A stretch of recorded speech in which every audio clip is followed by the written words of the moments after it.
بسم اللہ الرحمن الرحیم،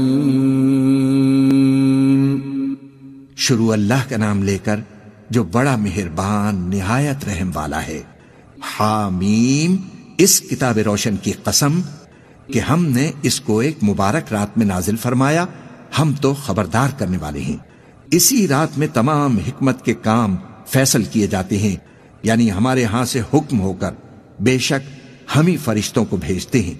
یہ تمہارے پروردگار کی رحمت ہے، وہی تو سننے والا ہے، جاننے والا ہے۔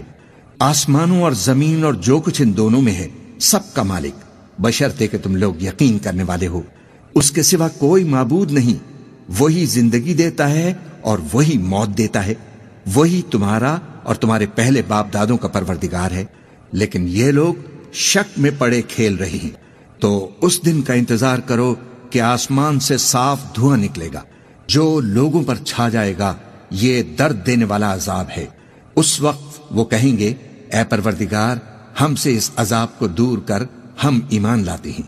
اس وقت ان کو نصیحت کہاں مفید ہوگی، جبکہ ان کے پاس پیغمبر آ چکے جو ہمارے احکام کھول کر بیان کر دیتے تھے۔ پھر انہوں نے ان سے منہ پھیر لیا اور کہنے لگے، یہ تو سکھایا پڑھایا ہوا ہے، دیوانہ ہے۔ ہم تو تھوڑے دنوں عذاب ٹال دیتے ہیں، مگر تم پھر کفر کرنے لگتے ہو۔ جس دن ہم بڑی سخت گرفت کریں گے تو بے شک انتقام لے کر چھوڑیں گے۔ اور ان سے پہلے ہم نے قوم فرعون کی آزمائش کی، اور ان کے پاس ایک عالی قدر پیغمبر آئے جنہوں نے یہ کہا کہ اللہ کے بندوں یعنی بنی اسرائیل کو میرے حوالے کر دو، میں تمہارا امانت دار پیغمبر ہوں، اور اللہ کے سامنے سرکشی نہ کرو، میں تمہارے پاس کھلی دلیل لے کر آیا ہوں، اور اس بات سے کہ تم مجھے سنگسار کرو، میں اپنے اور تمہارے پروردگار کی پناہ لے چکا ہوں، اور اگر مجھ پر ایمان نہیں لاتے تو مجھ سے الگ ہو جاؤ۔ تب موسیٰ نے اپنے پروردگار سے دعا کی کہ یہ نافرمان لوگ ہیں۔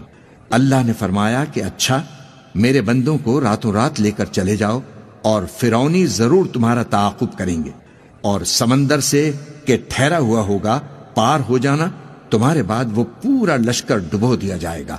وہ لوگ بہت سے باغ اور چشمے چھوڑ گئے، اور کھیتیاں اور نفیس مکان اور آرام کی چیزیں جن میں وہ عیش کیا کرتے تھے، اسی طرح ہوا، اور ہم نے دوسرے لوگوں کو ان چیزوں کا مالک بنا دیا۔ پھر ان پر نہ تو آسمان اور زمین کو رونا آیا اور نہ ان کو مہلت ہی دی گئی، اور ہم نے بنی اسرائیل کو ذلت کے عذاب سے نجات دی، یعنی فرعون سے، بے شک وہ سرکش اور حد سے نکلا ہوا تھا، اور ہم نے بنی اسرائیل کو اہل عالم سے علم کی بنیاد پر چنا تھا، اور ان کو ایسی نشانیاں دی تھیں جن میں کھلی آزمائش تھی۔ یہ لوگ یہ کہتے ہیں کہ ہمیں صرف پہلی دفعہ یعنی ایک بار مرنا ہے اور پھر اٹھنا نہیں، پس اگر تم سچے ہو تو ہمارے باپ دادا کو زندہ کر لاؤ۔ بھلا یہ اچھے ہیں یا تبا کی قوم اور وہ لوگ جو ان سے پہلے ہو چکے ہیں؟ ہم نے ان سب کو ہلاک کر دیا، بے شک وہ گناہگار تھے۔ اور ہم نے آسمانوں اور زمین کو اور جو کچھ ان میں ہے اس کو کھیل کے لیے نہیں بنایا، ان کو ہم نے تدبیر سے پیدا کیا ہے، لیکن اکثر لوگ نہیں جانتے۔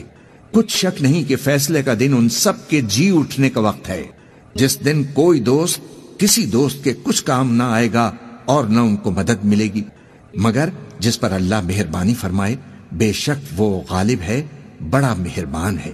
بلا شبہ تھوہر کا درخت گناہگاروں کا کھانا ہوگا، جیسے پگھلا ہوا تانبا وہ تھوہر پیٹوں میں اس طرح کھولے گا جس طرح گرم پانی کھولتا ہے۔